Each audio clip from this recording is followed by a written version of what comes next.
At what point does a personal library stop being intellectual and start becoming a socially acceptable form of hoarding? We don't ask that question because books feel different.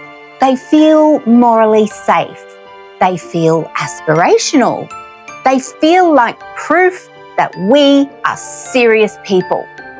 But in 2026, in an age of minimalism, decluttering, digital saturation, and rising environmental consciousness, the act of owning hundreds of physical books quietly sits in tension with the culture around us. So tonight, I want to ask something carefully. Is your library an archive of thought, a legacy in progress, or a beautifully disguised form of consumption? Welcome back to Between the Covers with Danielle. Today, we're examining something book lovers rarely interrogate: the ethics of owning books. Not reading them, owning them. Because reading is engagement, ownership is accumulation, and those aren't the same act. If you value conversations that slow down culture rather than react to it, if you enjoy thoughtful, deliberate explorations of literature and the ideas surrounding it, I would love for you to subscribe and ring the bell so you don't miss future episodes. This channel grows through people who care about thinking carefully. Now, tonight we're moving through three ideas: the inheritance of the personal library, the psychology of collecting, and what ethical book ownership might actually look like. This isn't about guilt, it's about attention. Books have never been neutral objects. The Library of Alexandria wasn't simply a building full of scrolls. It was an attempt to gather knowledge and therefore power into one physical place. To collect the known world was to control it. Medieval monastic scribes copied texts by hand because preservation was a moral act. They believed safeguarding words safeguarded civilization itself.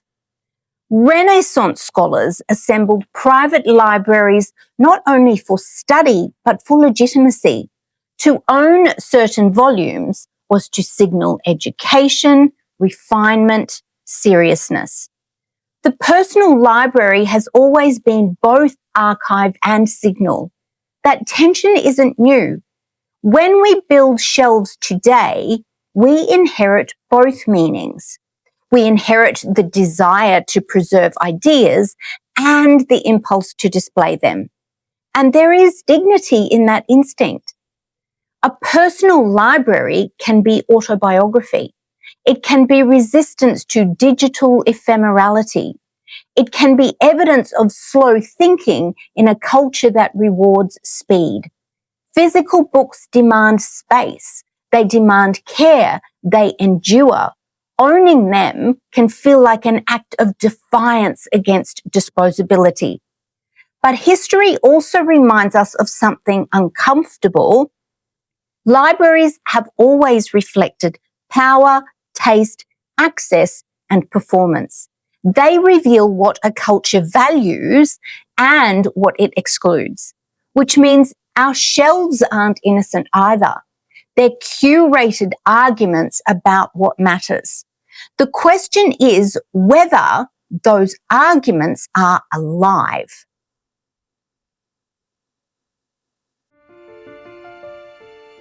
Here's where the modern complication begins.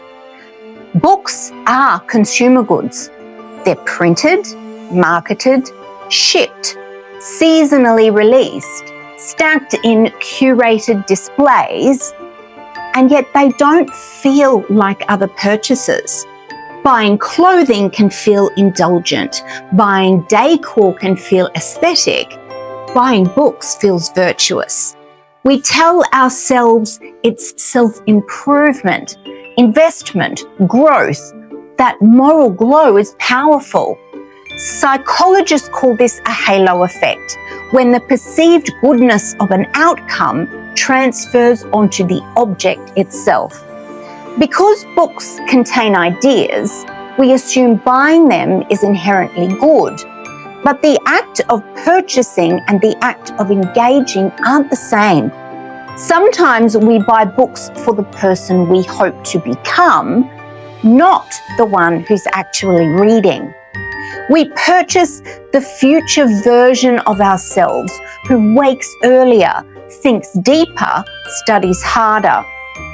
And slowly, shelves fill with aspirational identity. Unread doesn't equal unethical, but unexamined accumulation deserves scrutiny, because ownership isn't engagement. A shelf can expand while attention contracts, and that's where the ethical tension sharpens.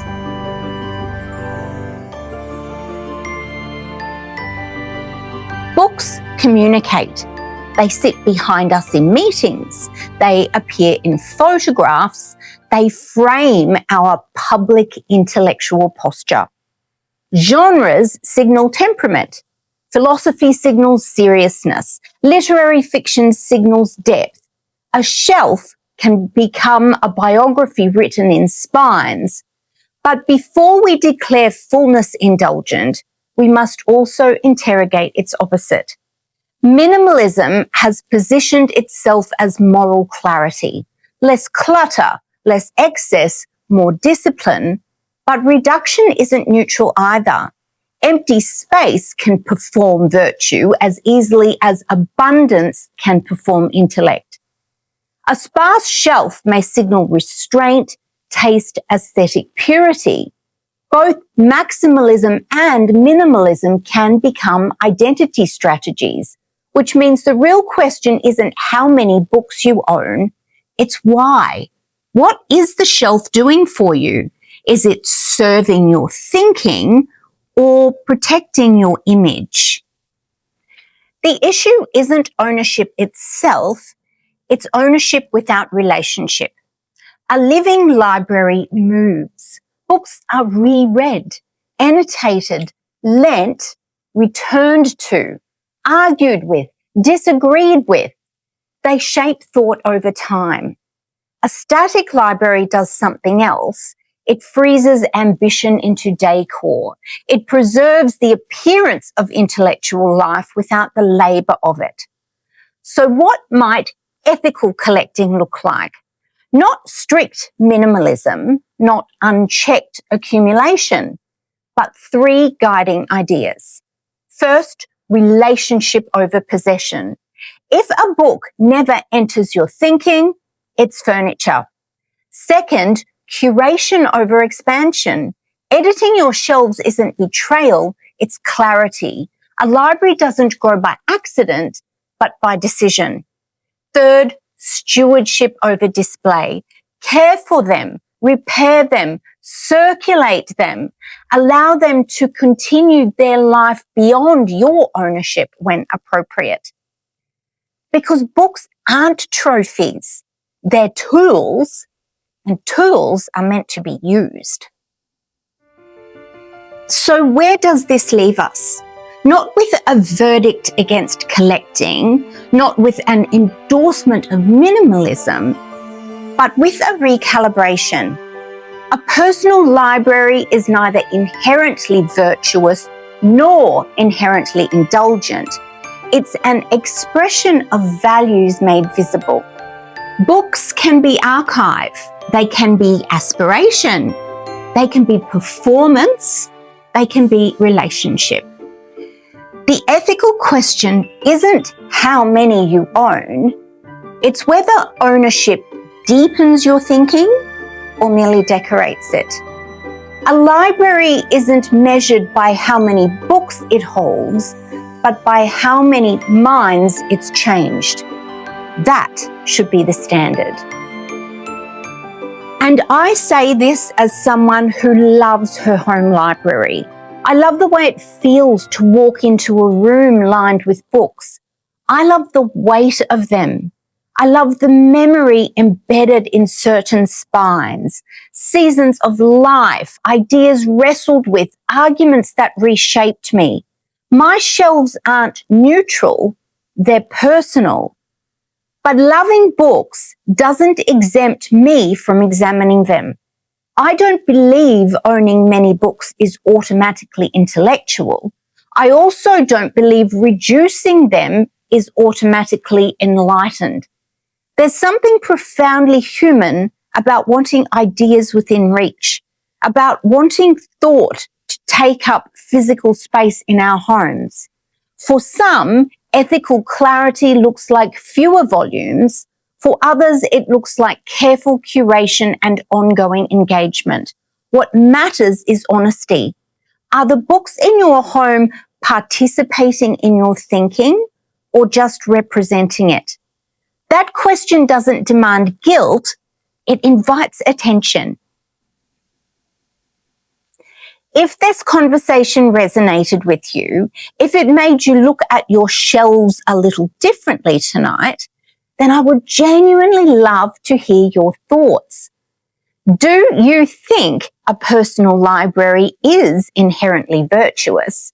Or do you think we sometimes hide behind the moral glow of books? Let me know in the comments. I read them carefully, and these conversations often shape future episodes. If you value slow, thoughtful discussions like this, conversations that examine culture, ideas, and the objects we assume are neutral, then I would love for you to subscribe to this channel. Not because of numbers, but because this space grows through people who care about thinking deeply. And if you'd like to be notified when new episodes go live, you can ring the bell so you don't miss them. I release new long-form discussions every Sunday evening, and I would love to have you here for the next one. If this episode felt worth your time, consider sharing it with someone who loves books as much as you do. These conversations travel best through people who care about them. And truly, thank you for watching. Thank you for spending this time thinking with me. I don't take that lightly. I'll see you next time between the covers.